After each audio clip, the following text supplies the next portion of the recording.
Bonsoir bien-aimés dans le Seigneur. Comme vous le savez, aujourd'hui c'est notre journée de prière. Mais contrairement à nos habitudes, les églises sont fermées à cause du coronavirus. J'aimerais profiter de cette occasion pour te dire, ne laisse pas ta foi faillir à cause de cela. Puisque j'ai une bonne parole pour toi. Si les portes des églises sont fermées, mais les portes du ciel ne sont pas fermées.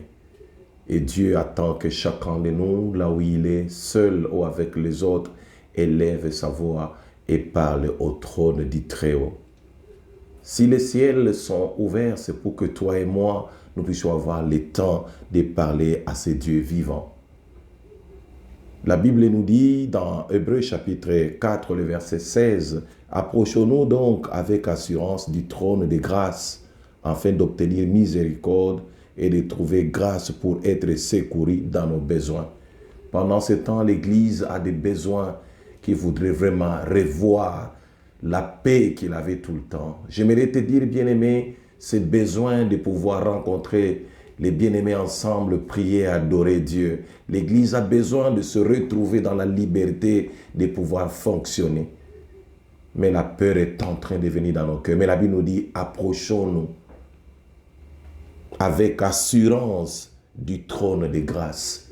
Il n'a pas dit de nous approcher seulement des portes de l'Église. Nous avons le trône là où nous avons l'assurance de parler à ces dieux vivants. J'aimerais t'encourager là où tu es. Approche-toi de Dieu. Ça va te donner la victoire réelle. Nous avons besoin d'être secourus. Comme le temps que nous traversons, c'est le temps d'être secourus dans nos besoins, bien-aimés. La peur a pris place au cœur des gens. J'aimerais te dire, Dieu sait pourquoi est-ce que nous traversons ces moments. Dans le livre de Matthieu, chapitre 28, le verset 20, une portion de la parole, il dit, « Je suis avec vous tous les jours, jusqu'à la fin du monde. » Nous ne sommes pas encore à la fin, mais il dit, « Je serai toujours avec vous. » Pourquoi il nous donne cette parole? Puisqu'il sait l'homme a besoin de l'assurance. L'homme a besoin de cette personne qui les rassure. Nous voyons le cas d'un homme comme Gédéon. Bien-aimé, si je te donne ce message, c'est pour t'encourager. Gédéon, qui a entendu ses grands-parents, ses parents, lui dit, Dieu nous a délivrés dans notre situation d'affliction quand nous étions en Égypte. Il voulait savoir, est-ce que ce Dieu-là existe vraiment, qui vous a libérés, qui nous libère de la souffrance que nous avons des Madianites. Un homme comme Jean-Baptiste, c'est lui qui a vu le Messie venir. Il a dit, voici l'agneau de Dieu qui ôte les péchés du monde. C'est lui qui a envoyé les disciples de suivre Jésus. Mais une fois qu'il était en prison, il était aussi en quarantaine. Il n'a pas cru à ce Dieu-là. Il va dire, est-ce que réellement c'est le Messie qui devait venir? Comment je me retrouve aussi en quarantaine? Le fait que tu sois en confinement, cela ne veut pas dire que Dieu n'est pas avec toi. Dieu n'est pas là seulement dans des moments difficiles, dans des moments de joie. Il est là à tout moment. Dans la joie, Dieu est là. Quand tu pleures, Dieu, il est toujours là. Il dit, je serai avec vous jusqu'à la fin des temps. En écoutant cette parole, j'aimerais te pousser pour cette journée de prière, que tu entres en prière avec moi. J'aimerais que tu puisses t'élever comme un seul homme ensemble. Nous puissions prier pour que notre foi ne puisse pas faillir.